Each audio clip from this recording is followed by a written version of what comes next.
Hi, everybody. Welcome to the 700 Club. It's a done deal. Nikki Haley is dropping out of the race this morning, so the 2024 presidential election is set. That's right. Donald Trump and Joe Biden overwhelmingly won their Super Tuesday contests, setting up a rematch in November. CBN News White House correspondent Abigail Robertson reports. After a dominant Super Tuesday win, former President Donald Trump is on track to secure the delegates needed to be the GOP's presumptive nominee as soon as March 12th. They call it Super Tuesday for a reason. This is a big one. Donald Trump won every GOP primary contest on Tuesday except for Vermont.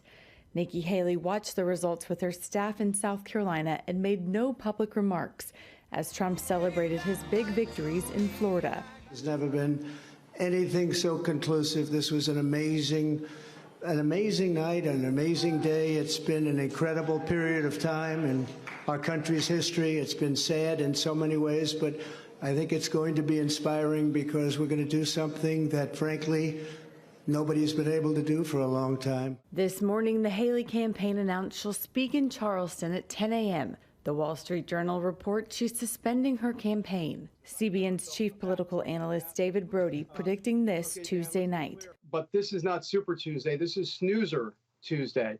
Nikki Haley will be out of the race probably by noon Eastern tomorrow. That's the prediction here.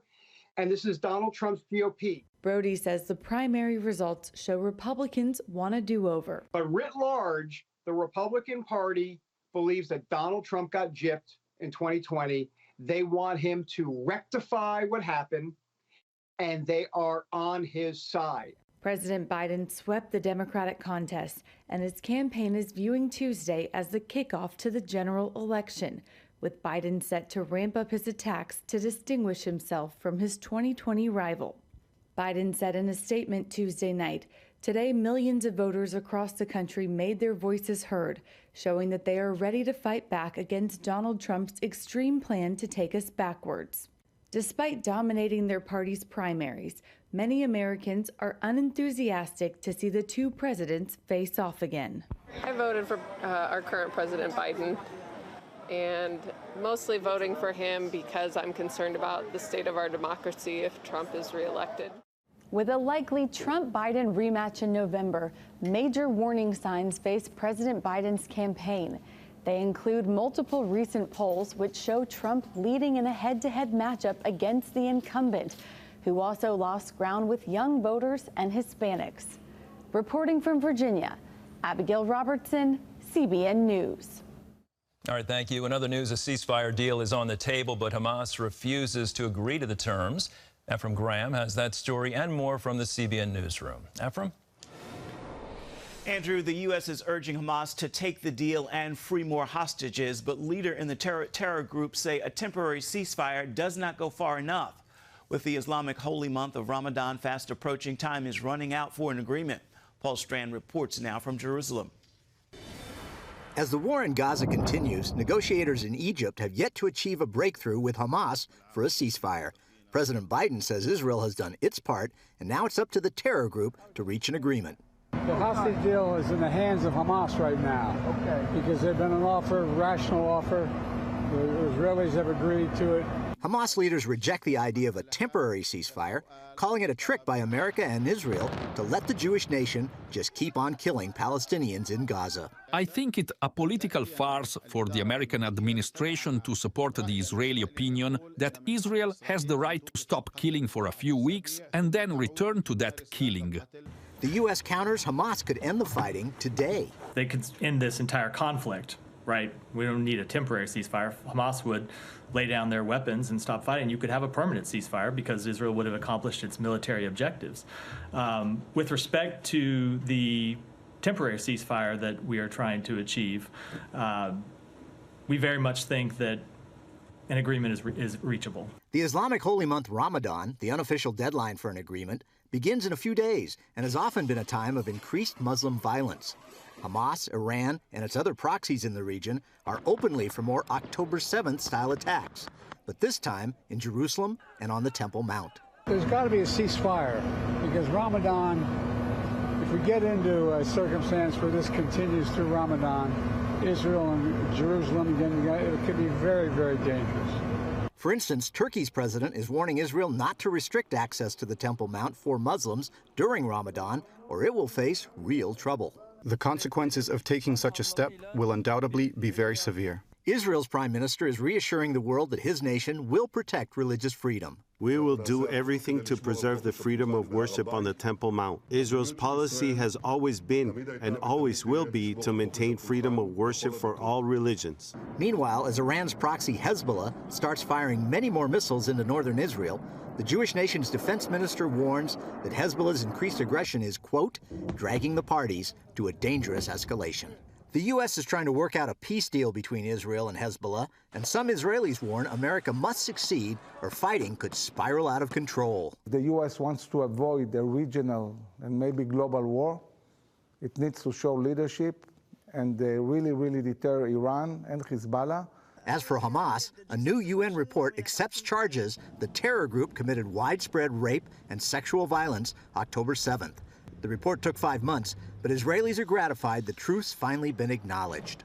And this is the first time the big wide world is seeing that this is a fact, a horrific, horrible fact. Paul Strand, CBN News, Jerusalem.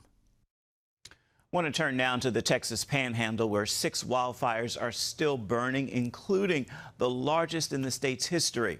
The flames have consumed some 500 structures, and cattle ranchers have been hit hard, possibly losing thousands from their herds. As Wendy Griffith shows us, CBN's Operation Blessing is on hand, helping to meet some basic needs. In the Texas Panhandle, the biggest blaze is only 15% contained. The Smokehouse Creek fire, which so far has claimed 2 lives and destroyed dozens of homes and buildings, is the largest fire in the state's history, consuming nearly 1.3 million acres. Many residents had to flee for their lives. I had to leave, and then I had to drive through fire to get out of there. I was going to die. Satellite images capturing the billows of smoke from the blazes, fueled by high winds and dry conditions. The fires moved so fast, ranchers had little time to get their cattle to safety. Thousands of cows were killed. In Shellytown, workers had the grim task of moving dozens of dead animals. We have about a little over 1,000 cows here.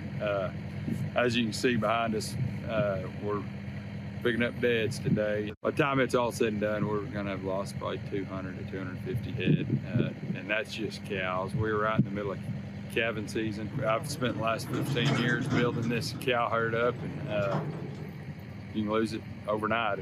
But we've been very blessed and very fortunate that we've only going to lose 200, you know.